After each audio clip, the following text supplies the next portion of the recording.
It's weird because you sort of see it and you never think it's going to happen to you. You never do. You always think you're that person that sees it and, you know, you feel for people it happens to, but you never imagine it would happen to yourself.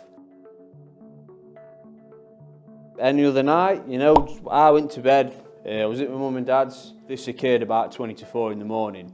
And originally, the first person that heard anything untoward was my dad.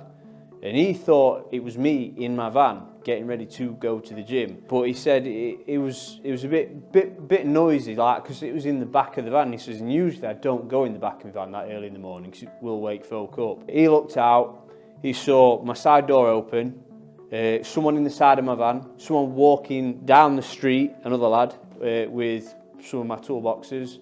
And then there was a car down the end of the street with a third lad stood next to it, like as a lookout, obviously. I woke up in a mad panic, got out of bed, grabbed the baseball bat in the corner of my room, ran down the stairs. These lads now had gone from my van to the car and they were literally getting in the car as for when I got first glance from them. This was about 40, 50 metres away. So I'm probably 20 metres behind my dad.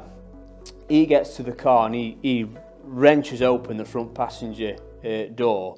And I just see him dive in. He just jumps in the car. I've got up to the car with him. I swung my baseball bat straight away and I smashed the back passenger window. It went through onto the back passenger. The car then just floors it. The driver must floor it in a panic. My dad's in the car with him. It must go 20 feet up the road to the end of our quiet street where we live to join going off the estate. The car just wrenches into the curb, which I found out later was my dad forcing the steering wheel to the curb, which, credit to him, it stopped the car. The front passenger and the back passenger both bailed out the car and ran up the street. My dad's still fighting with the driver. Then one of the lads runs to the passenger side, kicks my dad on the floor, which enraged me to a great extent, dives in the driver's side, passenger dives in front passenger seat. The car then accelerates up the road. We've still got the original driver, so I go around to my dad to help him get the driver. So after the cars drove up the street, we've got the driver. They then start reversing the car at us, like basically threatening to run us over, which they were trying to, but the stupid thing was we still had the driver. So we were just standing tall over him because we knew you're running us over, you're running him over as well. So then they drove about 20 metres back up the street and one of them gets out with my hammer in his hand and he's going, "Give him back." He rips open the boot and he's just throwing my tools everywhere. All my tools are out. They went, "Right, give him back now."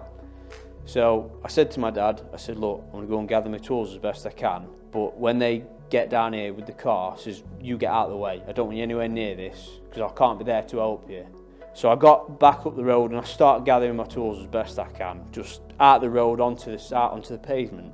The guy that had my hammer then throws it at my dad and hits him in the chest, the hammer does. The lad off the floor gathers his trousers off and dives into the car. And then as I'm gathering my tools, all I heard was my dad shout, "Get out of the way."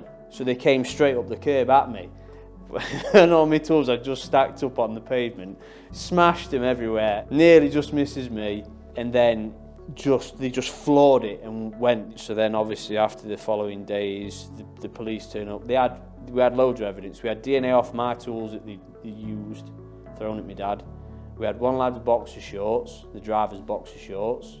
We handed all this evidence to the police. It took a while, but then we eventually got feedback that one of the DNA, they had a match on the DNA from the boxer shorts. Lad eventually knew was wanted. The lad had himself in with a solicitor. What they've been doing and how many lifestyles of people they've affected, it's such a big issue and it's not tackled or handled properly. It affects people's livelihoods and like it's no different if you started stealing desks, PCs, laptops, phones from someone's workspace that they'd personally paid for and then them turning up and they can't earn any money because they can't afford to replace them and they can't get any work done. Your tools are like your livelihood, especially for a lot of tradesmen, and they're irreplaceable.